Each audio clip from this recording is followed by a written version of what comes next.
Hello and thank you for watching. In lesson 6.4 trigonometry missing angles, you're going to use the inverse trig functions to find an angle on a right triangle given two sides. Now, this requires us to be able to first review the right triangle and identify the three sides on a right triangle from the perspective of a given angle, one of the acute given angles within the triangle. So for example, like on this triangle here, given that this angle is our main focus up here, the opposite side will be located down here, and the adjacent side here, and across the 90-degree angle is our hypotenuse. Now recall, the adjacent side is the angle that is next to the angle given, or the angle that we're trying to find today, and it touches, but it is not the hypotenuse, okay? It's not that diagonal side right there. So this is the adjacent side. Now the opposite side is obviously going to be on the opposite across from the given angle, and like I said, today's assignment is the angle that we're looking for, and the hypotenuse is the side that's across the 90-degree angle. Now, if we recall again and use the three trig functions from 6.3, you should remember that the sine, cosine, and tangent ratio of an angle can be used to set up an equation, and then to figuring that the value of x, the angle that we're looking for, we're going to use the inverse trig functions, which is sine to the -1 power of our opposite over hypotenuse, the cosine of our to the -1 of our adjacent over hypotenuse, and the inverse tangent, which is tangent -1 to the -1 power of the opposite over adjacent. So, and we use these, again, inverse trig functions to find the missing measure of the angles. So for example, let's look at the examples we have right here on the next slide. Here, if I'm interested in figuring out the angle of x, well, labeling the three sides on the triangle, I know that this is the hypotenuse, this is the opposite side, and 20 is the adjacent side. So of the three trig ratios, so katoa, I would have to use the last one, TOA, because I need to use the opposite side and the adjacent side to set up this trig ratio using x as my angle. So I set up this equation that the tangent of x is equal to the ratio of 9 divided by 20. And now the way I figure out the value of x here is that best way of explaining it, or quote unquote, is I divide.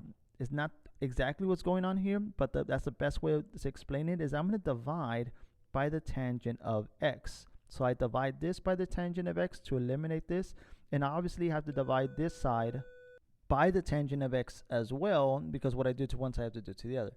But mathematically what that looks like is like this: dividing out the tangent of x on this side and isolating the x by itself looks like this on the right side. So I'm getting the tangent inverse, the inverse tangents of 9 over 20. This is what it looks like when we divide this 9 over 20 by the tangent. It looks like this. Similarly, for number 2, using the correct trig ratio, where this is the adjacent side, hypotenuse, and opposite, I would use cosine, because cosine uses the adjacent and the hypotenuse. So setting up that trig ratio, the cosine of my angle x is equal to the adjacent over the hypotenuse. I can figure out the value of x by dividing this side here by the cosine. And again, that looks like this. So I know I'm saying dividing, and while that is not actually what's going on, is the best way of explaining it of what I'm doing here.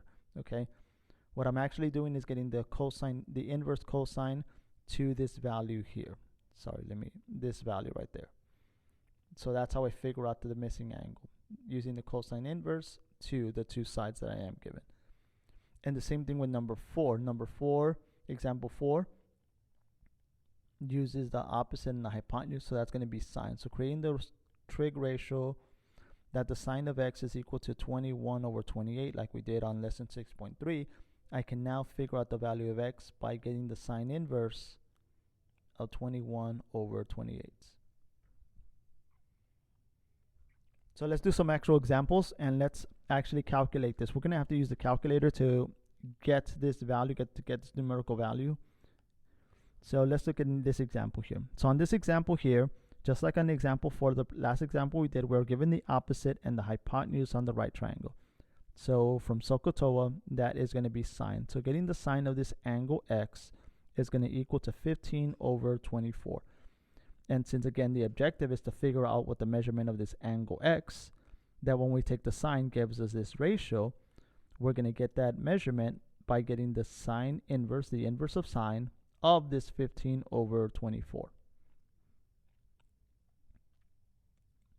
So making sure that our calculator is in degrees, let me clear all this, we're going to get the sine inverse of 15 over 24, which is 38.6, which estimates to 39. So our estimation is 39 degrees. Because again, it was 38.6, so we'll estimate that to the whole number of 39. Now, moving on to example number 2. On example number 2, they're providing us the adjacent side and the hypotenuse.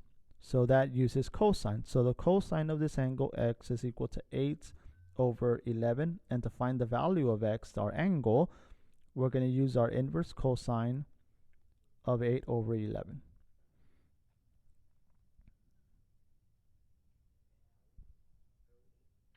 So inverse cosine of 8 over 11 is equal to 43.3, so we'll estimate that to the nearest angle, which is 43 degrees. Now moving along, our next example, again, we have to first identify the three sides, and the three sides, again, our hypotenuse is down here, but that's going to be useless because it don't give us a value for that. This side is the opposite side, and this side is the adjacent side. So from SOHCAHTOA, our three trig ratios, we will have to use tangents, because the tangent of this angle x is equal to the opposite side of 20 divided by the adjacent side of 37. So the way we figure out the value of x is by taking the inverse tangent of that ratio of 20 over 37.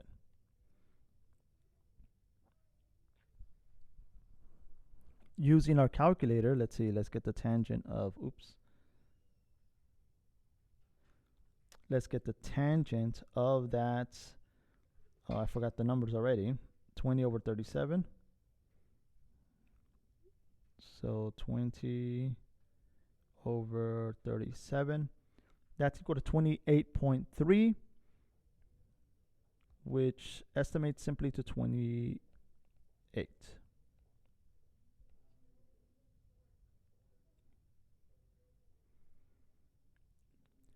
Okay, so, and again, it's all essentially what we're doing. All the other examples are done the exact same way. We just have to recognize what the sides relative to the angle that we're looking for are. So relative to this angle here, angle 18, side 18 is the adjacent side, and the side 23 is the hypotenuse. So that uses, again, cosine. So the cosine of this angle x is 18 over 23. So x is going to equal to the inverse cosine of 18 over 23. So let's plug that in.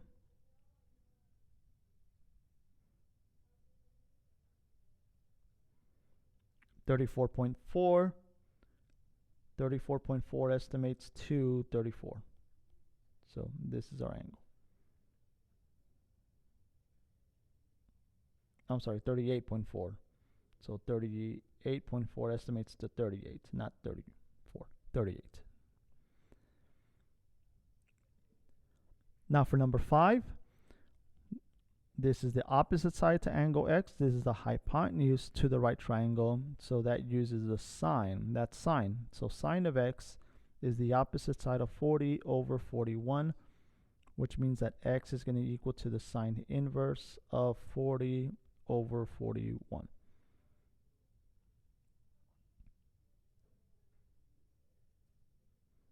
Sine inverse inverse of 40 divided by 41. Oops.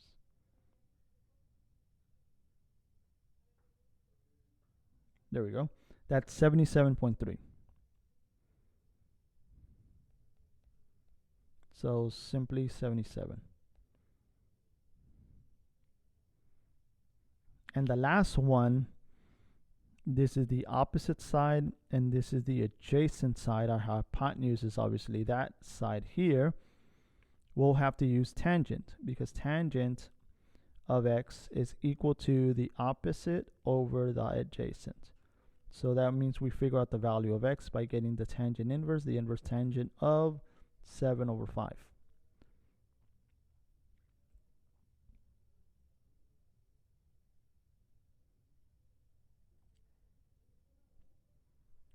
And that gives us a total of 54.4.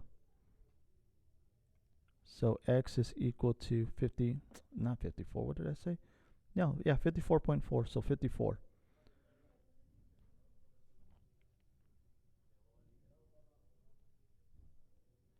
And there's your answers. So there. To find the sides, you use the regular sine, cosine, and tangent, but to find the angles, using again SOHCAHTOA, you'll then have to, again, quote unquote, divide is the best way to explain what's going on here. Using the inverse of the sine, the inverse of cosine and tangent, the inverse of those trig values, those trig ratios, to figure out the value of our angle here, which is labeled in this situation as x. Well, again, thank you for watching. If you do have any questions and need more help, just send me a message on Remind or through email. Again, thank you. I appreciate you watching, and I hope you have a great day.